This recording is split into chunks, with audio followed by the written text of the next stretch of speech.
পিঠা তৈরি করতে অনেক বেশি ঝামেলা মনে হলে এই পিঠাটি বাসায় ট্রাই করে দেখতে পারেন। খুব সহজেই মজাদার এই পিঠাটি তৈরি করে বাসার সবাইকে বানিয়ে দেবেন, দেখবেন সবাই খেয়ে আপনার প্রশংসা করবে।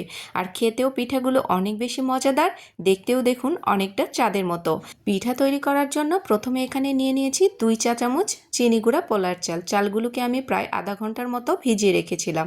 এরপর চালগুলোকে পানি ঝরিয়ে উঠিয়ে একটা ব্লেন্ডার জারের মধ্যে দিয়ে নিচ্ছি।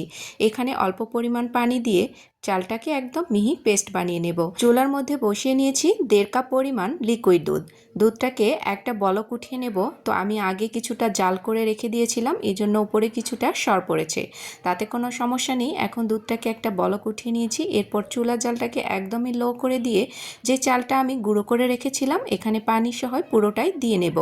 এখন অনবরত নাড়াচাড়া করতে হবে, না হলে নিচে দলা পেকে যাবে। এটা আমি পিঠার জন্য পুর তৈরি করে নিচ্ছি। এরপর দিয়ে নিচ্ছি 2 টেবিল চামচের মতো গুঁড়া দুধ। এটা দিলে স্বাদটা একটু বেশি হয়। এরপর মিষ্টির জন্য ব্যবহার করছি 2 টেবিল চামচ পরিমাণ চিনি। মিষ্টিটা অবশ্যই আপনারা আপনাদের স্বাদ অনুযায়ী ব্যবহার করবেন। তো আমি এখানে 2 টেবিল চামচের থেকে আরও একটু বেশি চিনি ব্যবহার করেছি। এখন নাড়াচাড়া করে একদমই থকথকে একটা পুর বানিয়ে নেব। তো নাড়াচাড়া করতে করতেই দেখুন পুরটা একদম টাইট হয়ে গেছে। এটাকে নামিয়ে রেখে দিলে ঠান্ডা হওয়ার পরে এটা আরও কিছুটা ঘন হয়ে যাবে। তো এটাকে আমি এখনই চুলা থেকে নামিয়ে ঠান্ডা করার জন্য রেখে দেব। এদিকে আমি পিঠাগুলো তৈরি করার জন্য এখানে নিয়ে নিয়েছি বেশ কিছুটা ব্রেড। আজকের এই পিঠাগুলো তৈরি হবে ব্রেড দিয়ে। তো আমি এখানে 10টার মতো ব্রেডের পিস নিয়েছি।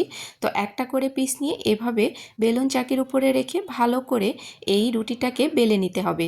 তো দেখুন একদমই ফ্ল্যাট করে বেলে নিয়েছি। তো এভাবেই বেলে নিতে হবে। এরপর দিয়ে নিচ্ছি যে পুরটা তৈরি করে রেখেছিলাম সেই পুরটা। এরপর আমি এই পিঠাগুলো বানিয়ে নেব। খুবই সহজ, অল্প সময়ে ঝটপট করে এই পিঠাগুলো বানিয়ে নেওয়া যায় যদি পুরটা আপনারা আগের দিন বানিয়ে রেখে দেন। আর এই পিঠাগুলো তৈরি করতে কিন্তু একদমই ঝামেলা মনে হবে না।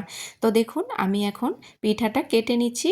একটা কৌটার ঢাকনা দিয়ে চারিপাশ থেকে কেটে আমি এটাকে একদমই সুন্দর করে কেটে নিয়েছি।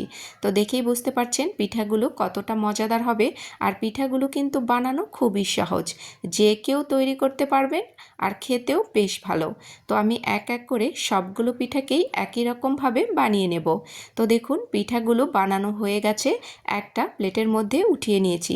এখানে প্রায় 10টার মতো পিঠা রয়েছে। এরপর তৈরি করে নেব পিঠা ভিজানোর জন্য মালাই। তো আমি এখানে 1 কাপ পরিমাণ লিকুইড দুধ সাথে 2 টেবিল চামচ পরিমাণ গুঁড়ো দুধ দিয়ে নিয়েছি। এরপর নাড়াচাড়া করে ভালো করে দুধের সাথে মিশিয়ে নিতে হবে গুঁড়ো দুধটাকে।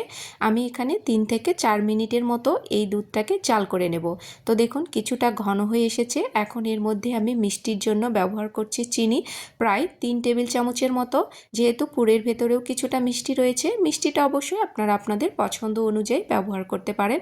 তো আমি এখানে লাইট মিষ্টি ব্যবহার করব, এই জন্য চিনির পরিমাণটা একটু কম দিয়ে নিয়েছি। তো এটা হয়ে গেছে। এটা একদমই ঠান্ডা করার পরে পিঠার মধ্যে দিয়ে নিতে হবে। তো হালকা কিছুটা গরম রয়েছে আর দুধটা অবশ্যই ঠান্ডা অবস্থায় এই পিঠার মধ্যে দিয়ে নিতে হবে। তো দেখুন আমি মালাই একদম পুরো পিঠার মধ্যেই ভিজিয়ে দিচ্ছি। এরকম করে পিঠাগুলো বানিয়ে সাথে সাথেই একদম পরিবেশনের জন্য হয়ে যায়। তো আমি এর উপরে কিছুটা বাদাম কুচি ছড়িয়ে দিচ্ছি। এটা অপশনাল, আপনারা চাইলে দিতে পারেন, না চাইলে নাও দিতে পারেন। তৈরি হয়ে গেছে মজাদার ও দুর্দান্ত স্বাদের এই পিঠাটি। একদমই সাথে সাথে তৈরি করে এই পিঠাটি খেয়ে নেওয়া যায়। দেখতেও অনেক লোভনীয়, খেতেও তেমনি মজাদার। একটা পিঠা আমি আপনাদেরকে উঠিয়ে কেটে দেখাচ্ছি। পিঠাটা কত বেশি সফট, ভেতরে পুরে ভর্তি আর উপরে নরম তুলতুলে, মুখে দিলেই মিলিয়ে যাবে, এত বেশি মজাদার হয়। আপনারা অবশ্যই বাসায় একবার হলেও ট্রাই করে দেখতে পারেন। ঝামেলা কম কিন্তু খেতে অনেক বেশি মজাদার। পিঠার ভেতরে পুরে ভর্তি আর উপরে নরম তুলতুলে। এই পিঠাটি যাকে খাওয়াবেন সেই আপনার প্রশংসা করবে। খেতে যেমন মজাদার, তৈরি করতেও কিন্তু খুব একটা বেশি ঝামেলা হয় না। মেহমান আসলেই ঝটপট করে এই পিঠাটি তৈরি করে নিতে পারেন। তো আজকের রেসিপিটি আপনাদের কাছে কেমন লেগেছে একটা কমেন্ট করে দিয়ে যেতে ভুলবেন না। যদি ভালো লেগে থাকে বাসায় অবশ্যই একবার হলেও ট্রাই করে দেখবেন। অনেক বেশি মজাদার এবং লোভনীয় এই পিঠাটি একবার হলেও বাসায় তৈরি করে দেখবেন এবং বাসার সবাইকে খাইয়ে আপনি তাদের মন জয় করে নিতে পারবেন। এই পর্যন্তই।